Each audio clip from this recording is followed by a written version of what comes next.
जो लोग सुख चाहते हैं उनको 5 काम अवश्य करना चाहिए। नंबर 1, नित्य सत्संग सुने, नित्य प्रवचन सुने। मोबाइल के यूट्यूब से सुने, टीवी में सुने, डायरेक्ट कहीं गुरु जी आ रहे हैं तो वहाँ जाकर सुने, लेकिन नित्य कम से कम 1 घंटा प्रवचन सुने। नंबर 2, नित्य ध्यान करें, 5 मिनट सुबह 5 मिनट शाम, और ध्यान करते करते सोएं। जब सोइए तब ध्यान लगाइए, और ध्यान लगा कि नहीं लगा इसकी पहचान है कि आप ध्यान करते करते गहरी नींद में यदि सो गए तो समझ लो आपका ध्यान ठीक से लग गया। लेटे लेटे ध्यान करें, बैठे बैठे ध्यान करने से घुटनों में दर्द, कमर में दर्द, रीढ़ में दर्द, यहाँ दर्द, लेट जाइए और मच्छरदानी लगा कर ध्यान कीजिए, क्योंकि ध्यान में मच्छर काट लेगा तो ध्यान मच्छर में चला जाएगा। और ठंडी है तो रजाई ओढ़ कर ध्यान करें, और गर्मी है एसी पंखा कूलर चला कर ध्यान करें। यानी आपका ध्यान शरीर की ओर नहीं जाना चाहिए फिर, और शरीर की ओर ध्यान तब नहीं जाएगा जब शरीर को अनुकूल वातावरण मिल जाए, अनुकूल व्यवस्था मिल जाएगी, और मेन गेट ठीक से बंद करके ध्यान कीजिए। अन्यथा ध्यान गेट खुला है उसमें चला जाएगा। अपने काम कंप्लीट करके ध्यान कीजिए, अन्यथा उन कामों में मन दौड़ता है। जैसे मोबाइल में एक सिस्टम है ना, रिमाइंडर, अगर कल भी मिस कॉल आई है तो आज भी वो याद दिलाता है। रिमाइंडर का मतलब याद दिलाना।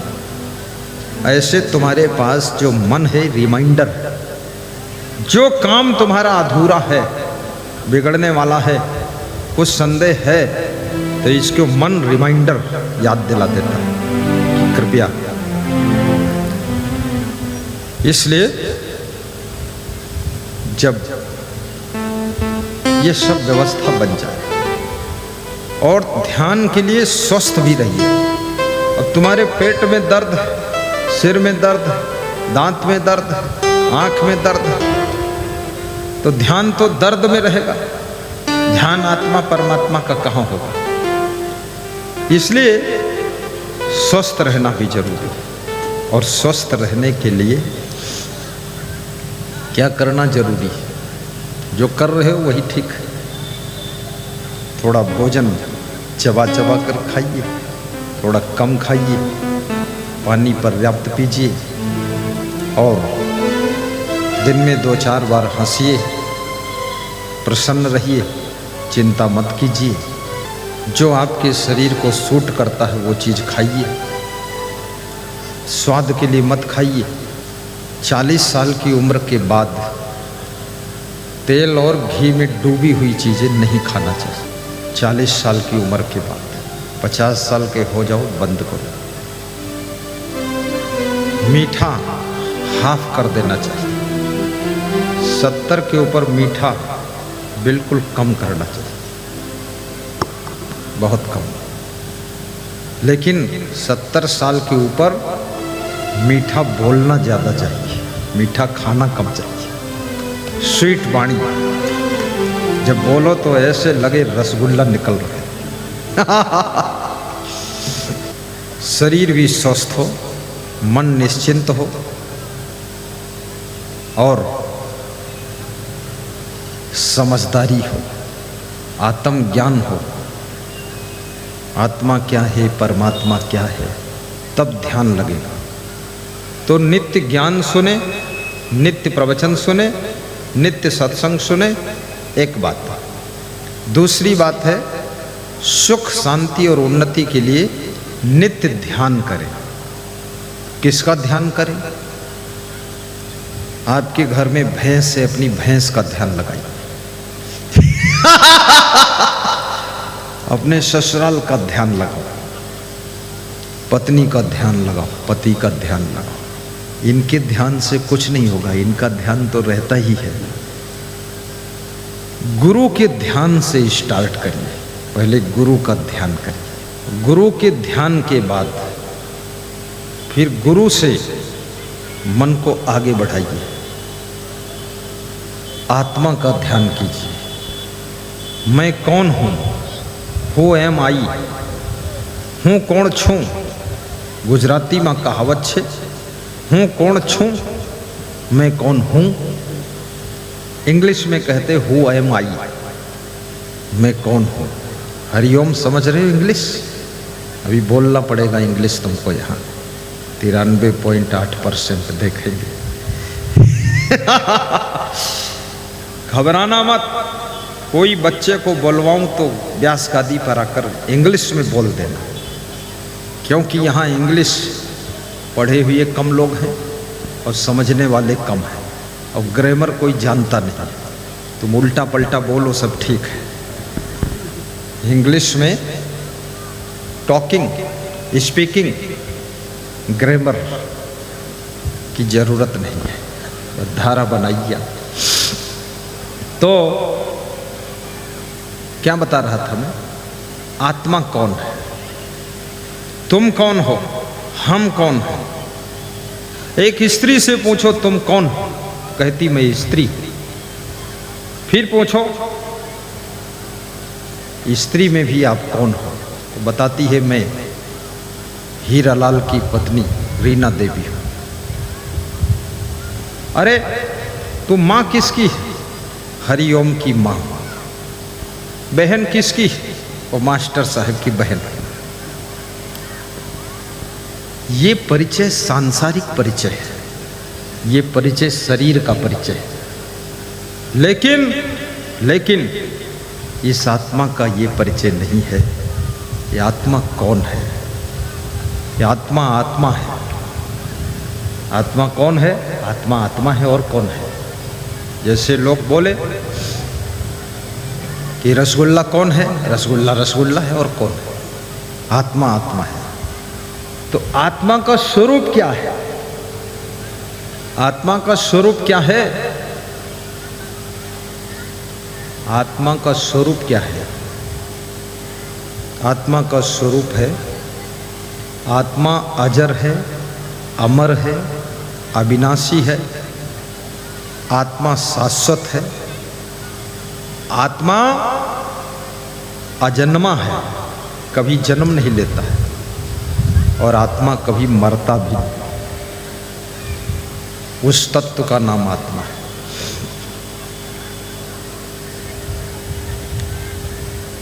भगवान कृष्ण ने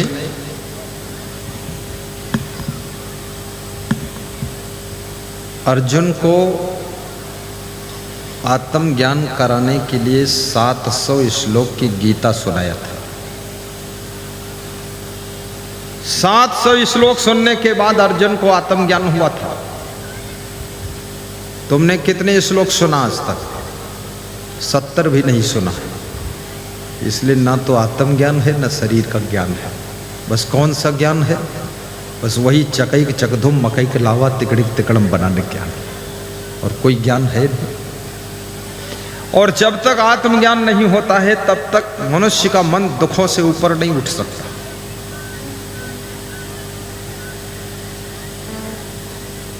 एक बहुत बड़ा डॉक्टर था, उसका कुत्ता मर गया, द्वार पर बैठा रो रहा था। उसके पिता का फोन आया, क्या हाल ठीक है? बोले बहुत बड़ा दुख है, कुत्ता मर गया, रो रहा हूं। बाप भी डॉक्टर था। बाप ने कहा कि कुत्ते से इतना तो कैसे जुड़ गया? बोले बचपन से कुत्ता मेरे साथ रहता था, आज मर गया, इसलिए बहुत दुख लगा। अज्ञान से भरा हुआ डॉक्टर भी किसी की मृत्यु में भों भों रोता है। अज्ञान से भरा हुआ चित्त जिस महिला का है वो महिला तड़प तड़प कर रोती है। और याद रखना, इस लोक का नाम मृत्यु लोक है। इसे मृतलोक कहते कि नहीं कहते? ये अमरलोक नहीं। यहाँ जिसने जिसने जन्म लिया है उसकी उसकी मृत्यु क्रमशः हो रही है। आया है सो जाएगा, यही जगत व्यवहार।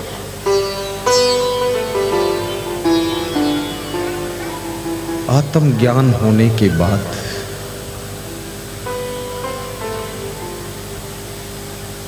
मैं अमर आत्मा हूं, मैं अविनाशी आत्मा हूं, मैं शरीर नहीं हूं।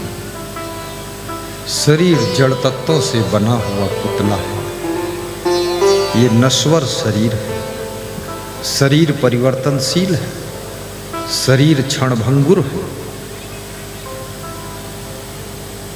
1 किलो का वजन बालक जन्म लेता है, धीरे धीरे बदलते बदलते वो 80 किलो का वजन हो जाता है, बढ़ते बढ़ते। बुढ़ापे में फिर वजन घटना शुरू होता है, फिर 50 का हो जाता है। छोटा सा बालक 1 फुट का लंबा धीरे धीरे 7 फुट का भी हो जाता है, और धीरे धीरे जवान होता है, धीरे धीरे बूढ़ा होता है, और धीरे धीरे जर्जर हो जाता है। धीरे धीरे ये शरीर मर जाता है। ये मृतलोक है। कबीर साहब बहुत मजेदार बात कहते हैं।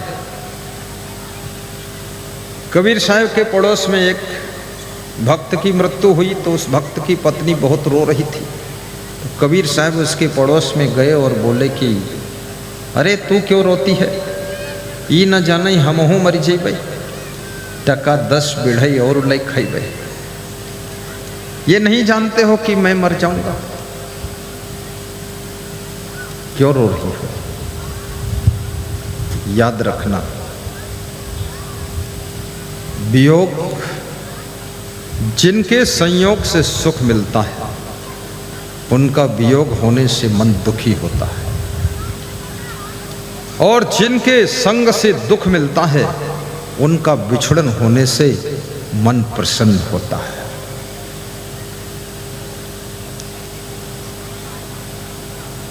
एक पुरुष की पत्नी मर गई।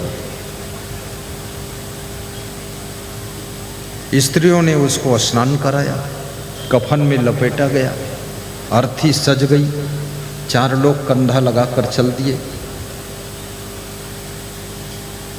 जिस रास्ते से मरघट जाते थे उस रास्ते में एक नीम का पेड़ था और नीम की डाल नीचे झुकी हुई थी। अर्थी उस डाल में टकरा गई।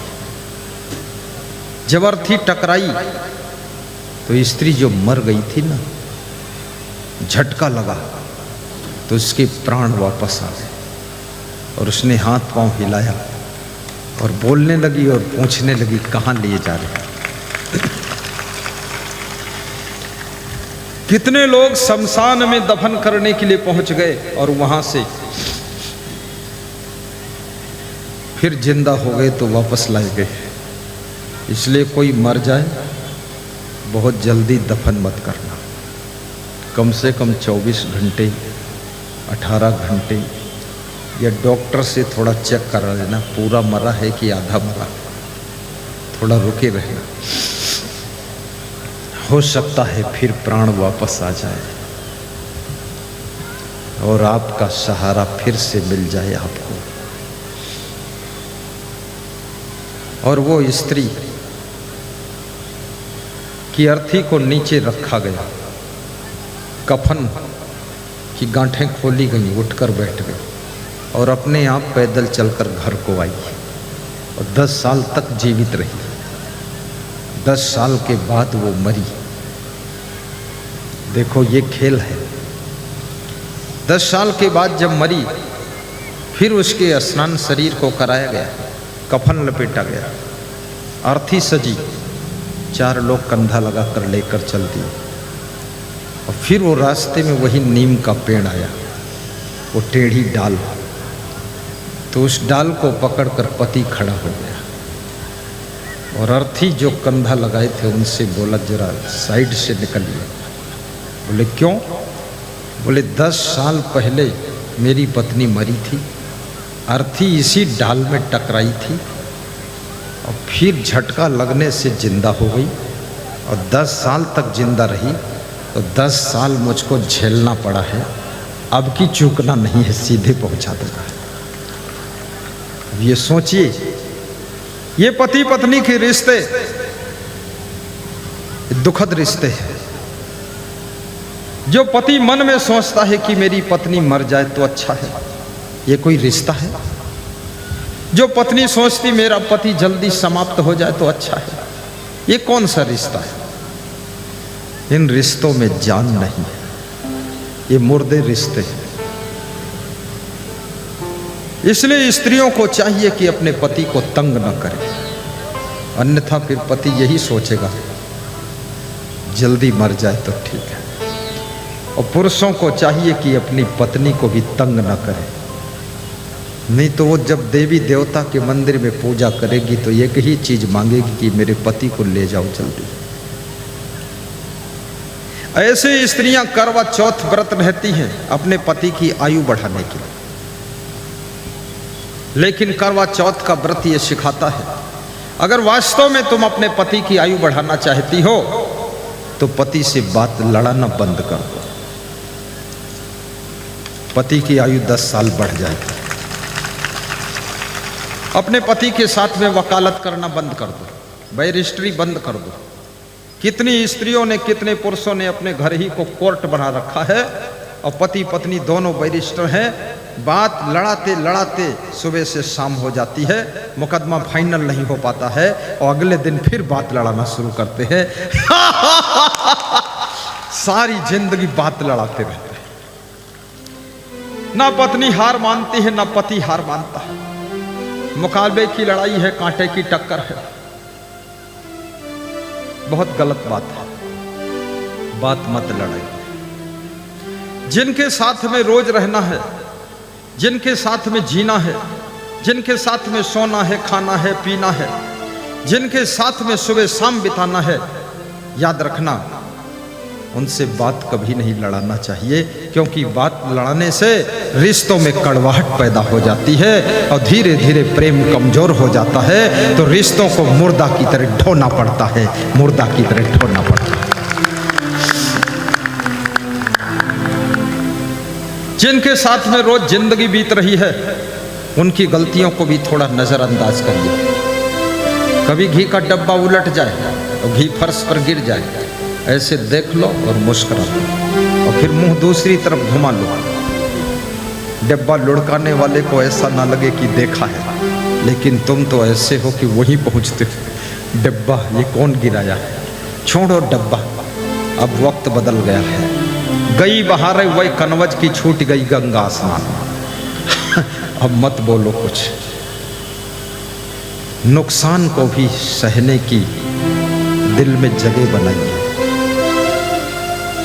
बात को भी सहने की दिल में जगह बनाइए। सहनशीलता तप है। साधु लाइन हो, गृहस्थी की लाइन हो, पारिवारिक लाइन हो, राजनीति की लाइन हो, बिजनेस की फील्ड हो, जहां जहां सहनशीलता कम हो जाती है वहां वहां नुकसान शुरू हो जाता है, परेशान होना शुरू हो जाते हैं लोग। और जहां जहां सहनशीलता बढ़ जाती है, गम खाने की आदत पड़ जाती है, वहां वहां बेनिफिट होना शुरू हो जाता है। अपने को फिट करना सीख लो तो बेनिफिट होगा।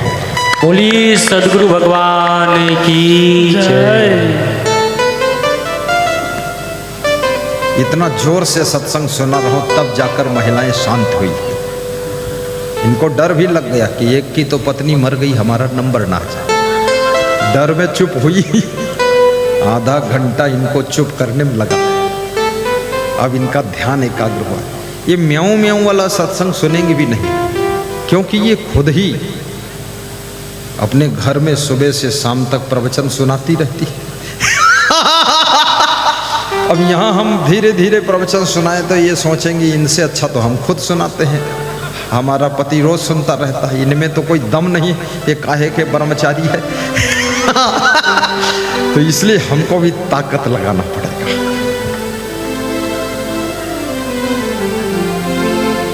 बहा दो प्रेम की गंगा, दिलों में प्यार का सागर बहा दो प्रेम की गंगा, दिलों में प्यार का सागर। हमें आपस में मिलजुल कर प्रभु जी रहना सिखा देना। हमें आपस में मिलजुल कर गुरु जी रहना सिखा जाना। हमारे ध्यान में आकर प्रभु जी आँखों में बस जाना।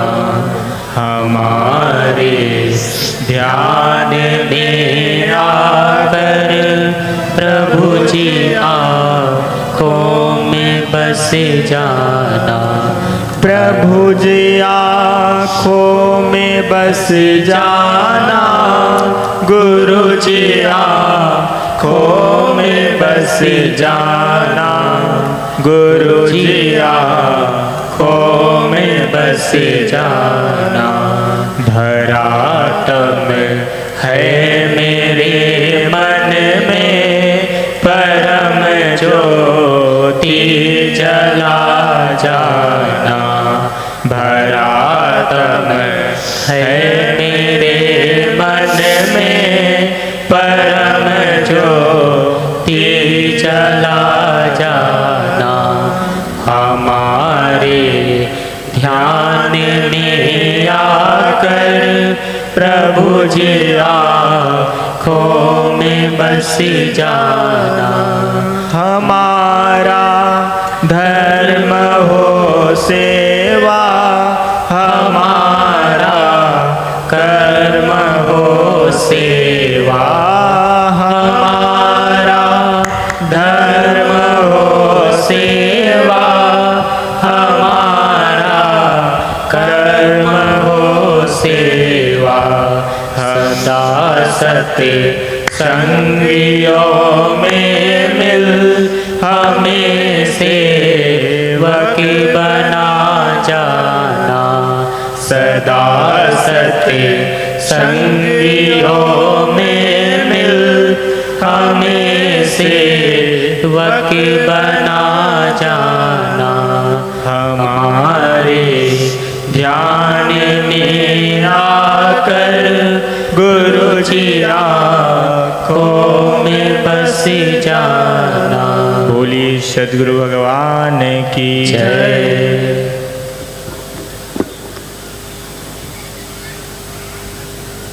तो मैं बता रहा था, जो लोग सुखी रहना चाहते हैं और उन्नति करना चाहते हैं, उनके लिए बता रहा था 5 बातें। पहली बात क्या बताया, बोलो। पहली बात, नित्य प्रवचन सुने। दूसरी बात, नित्य ध्यान करें। मैं अजर अमर अविनाशी आत्मा हूँ, नित्य ध्यान करें। और तीसरी बात है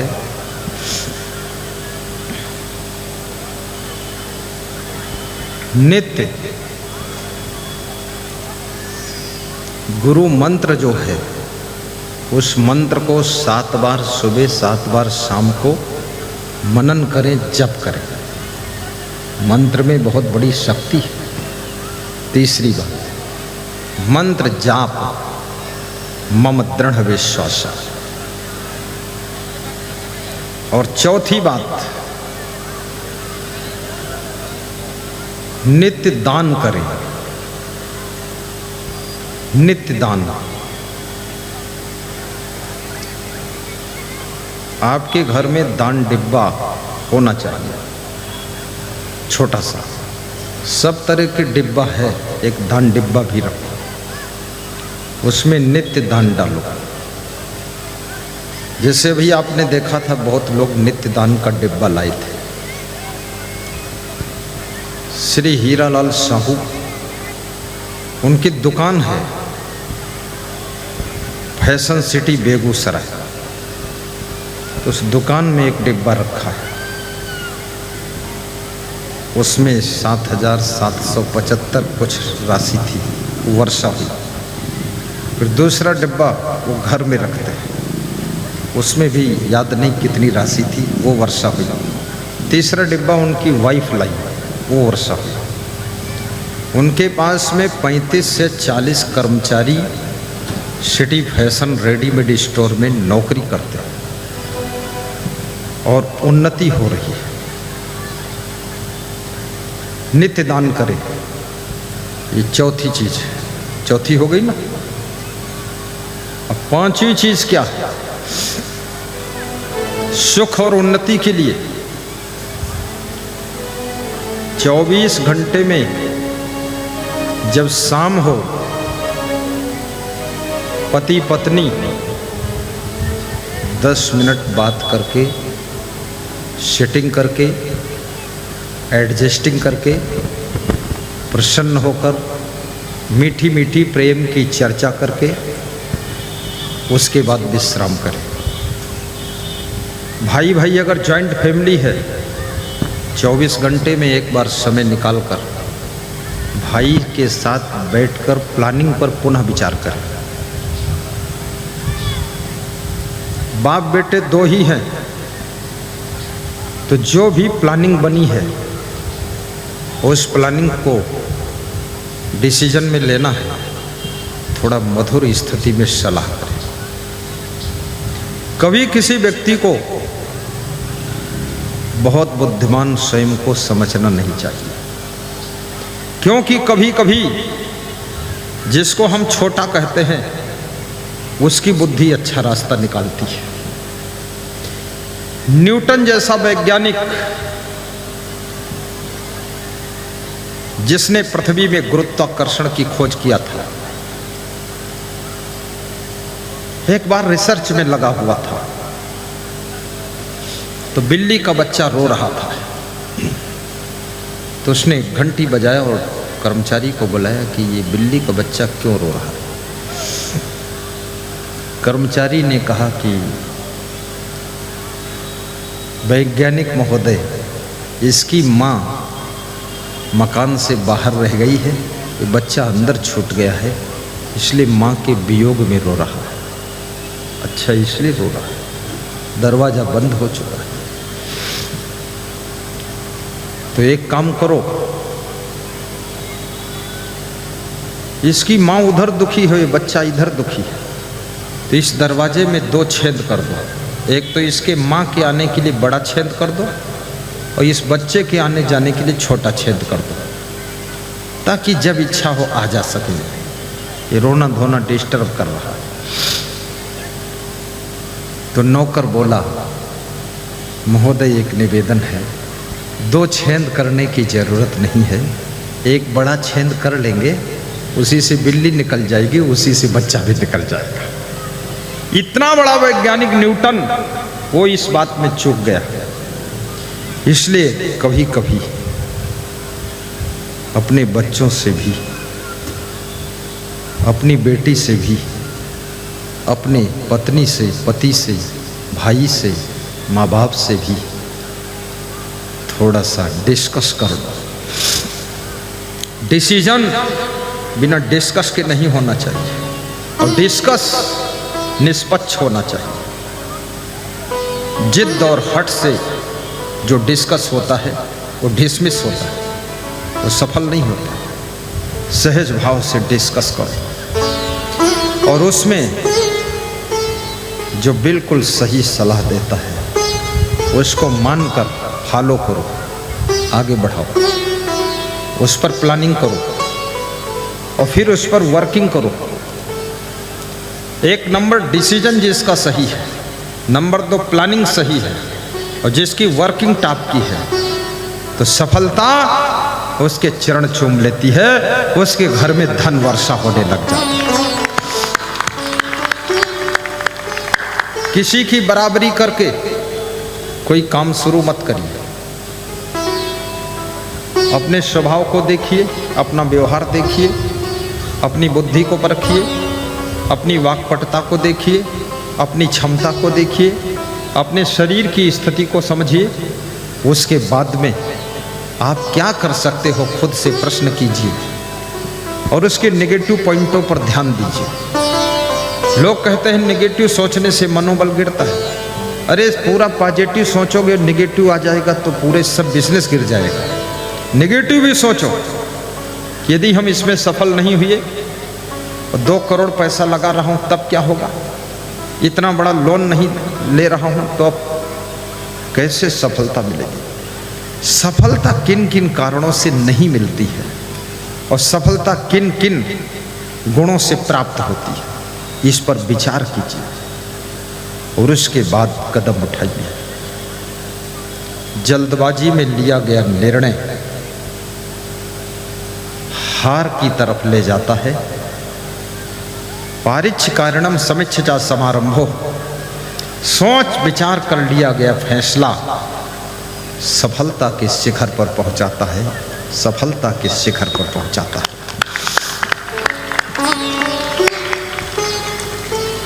किसी की देखा दुनी में भी काम मत करिए। तुम हो, हम हैं।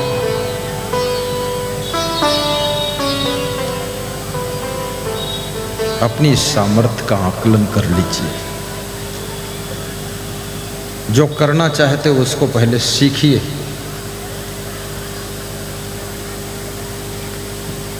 याद रखना,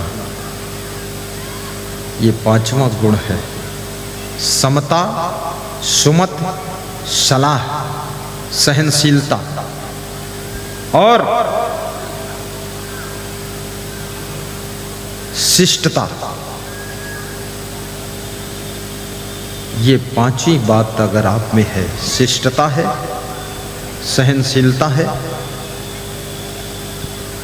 और सलाह कर लेते हो, ये 5 बातें यदि आप में आ गई तो आपकी उन्नति होगी। तो नंबर 1 नित्य प्रवचन सुने। नंबर 2 नित्य ध्यान करें। नंबर 3 नित्य दान करें। नंबर 4 क्या बताया था, भूल भी जाओगे तुम। नंबर 4 क्या था, हैं? क्या था? अभी निपट गया सब। नंबर 5 तो समझ गए, परस्पर सलाह कर। नंबर 4 क्या था?